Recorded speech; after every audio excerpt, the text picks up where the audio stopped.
Hello, thank you all for coming today. My name is Natori, as you guys may know.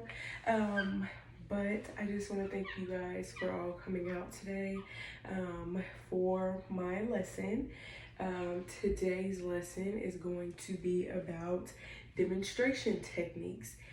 And basically, I have chosen each and every one of you guys because you're either studying to be a teacher or you are already teaching.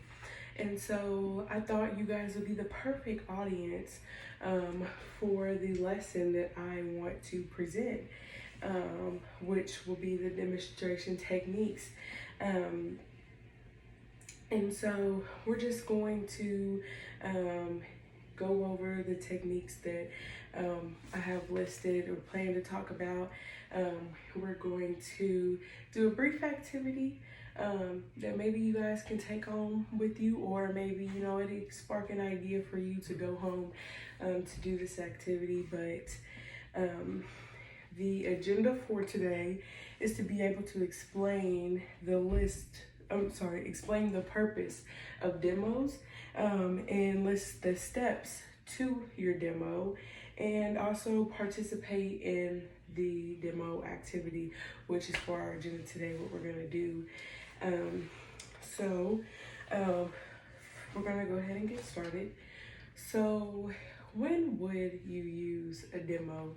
That's the biggest question, and that's the biggest step into moving forward into doing your demo lesson. So you can use a demo to incorporate with your lesson, to go along with your lesson plan, or whatever that may be. You can add the demo to go along, and that will maybe enhance the learner's knowledge to whatever it is that you guys are doing.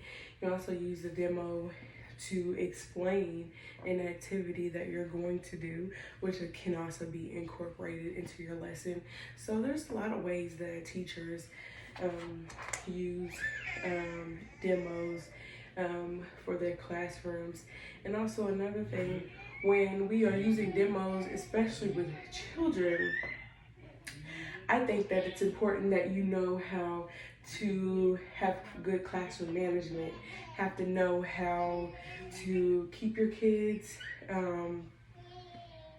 together, keep, the management of the classroom in order, basically. And that's also keeping your classroom in order. So for this activity, you would have to think, how would the classroom need to be set up? Do I need to move their desk around, chairs around? How would the classroom need to be set up to do this activity? Will they have to be outside of their desk? Will they have to sit in their desk? Do they need to work in groups?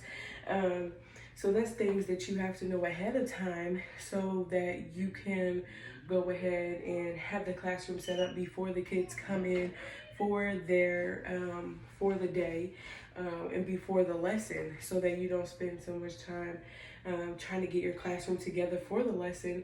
It's already done and we're prepared for the day with the classroom setup.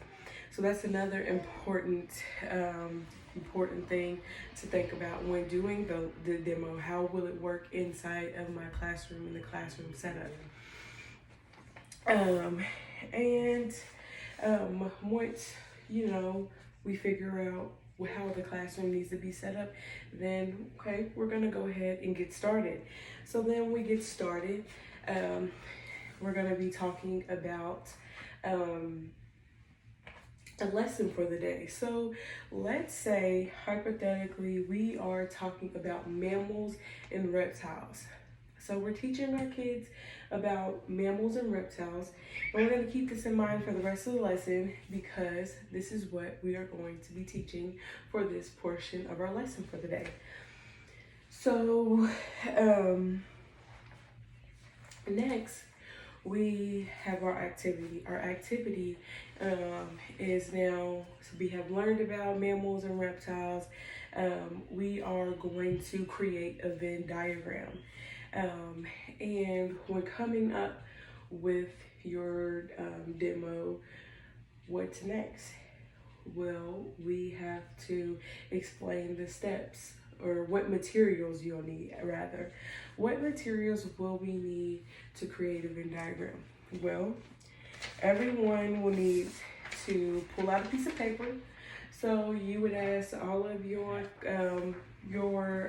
students to pull out a piece of paper. So we're gonna ask everybody to pull out a piece of paper. And while everybody's getting the paper out, I'm just gonna wait and give everybody a few minutes to gather up their materials. So class, you're going to need a piece of paper and a pencil. So I'm gonna give you a few minutes to get the materials out because that's what we need for our next activity of the day. So a couple minutes go by.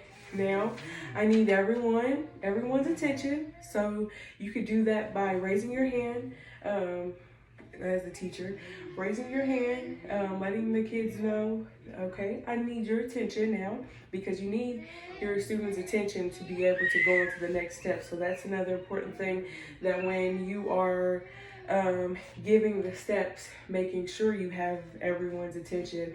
If there's kids talking over here, over there, they're not paying attention and they might miss a step. So we got to make sure that everybody's on board. All right, so got everybody's attention. So now I'm gonna show you guys what we're gonna do. So I have already drew,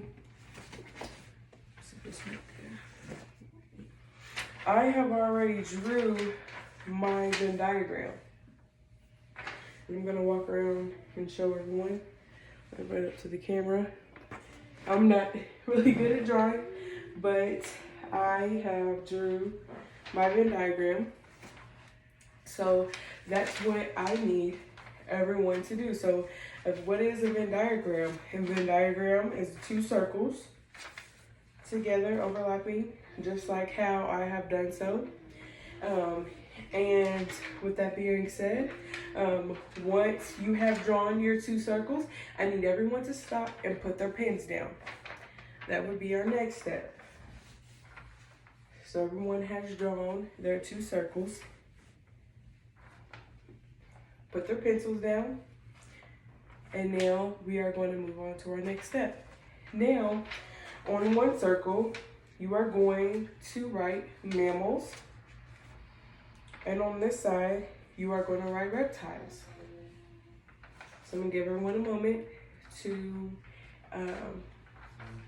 write that down as our next step.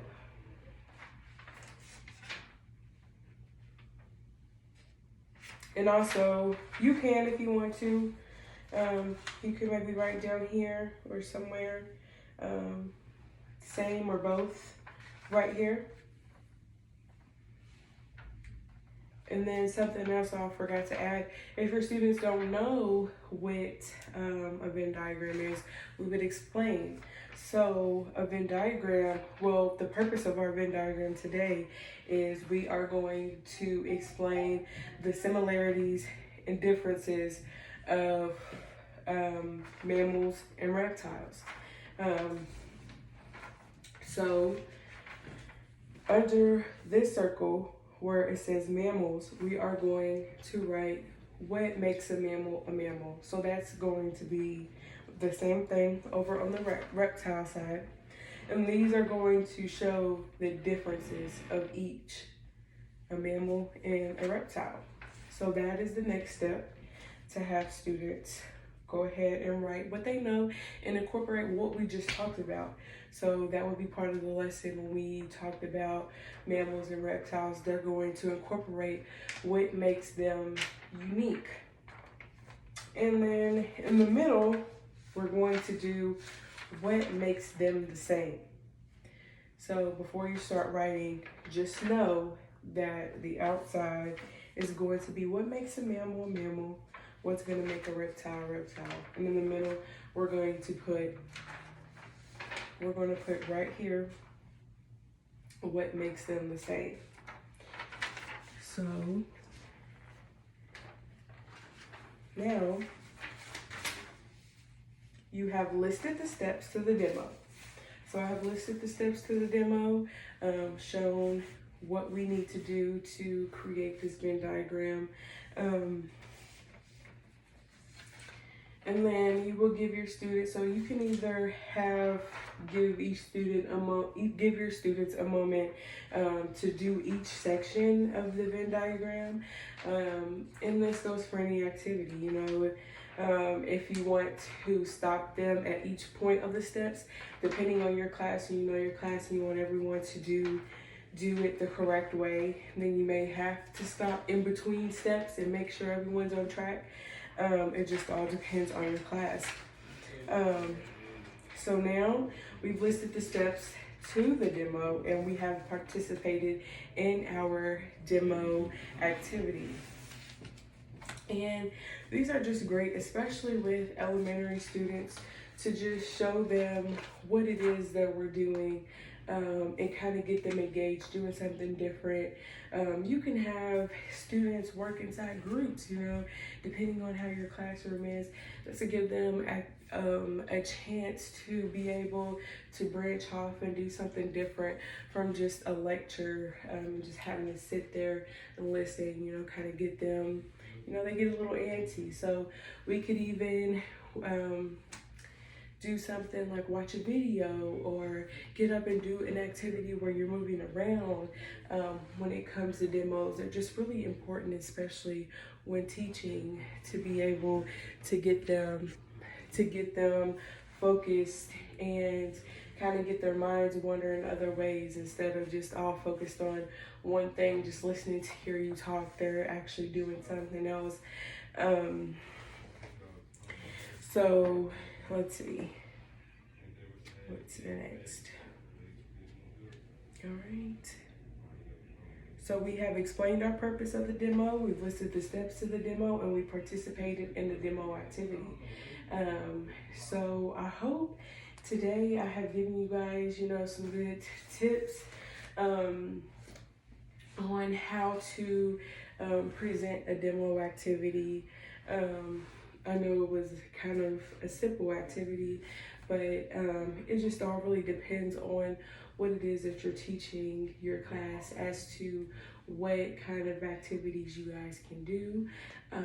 With art projects, demos are actually really fun with doing those. And also movement activities, getting them going.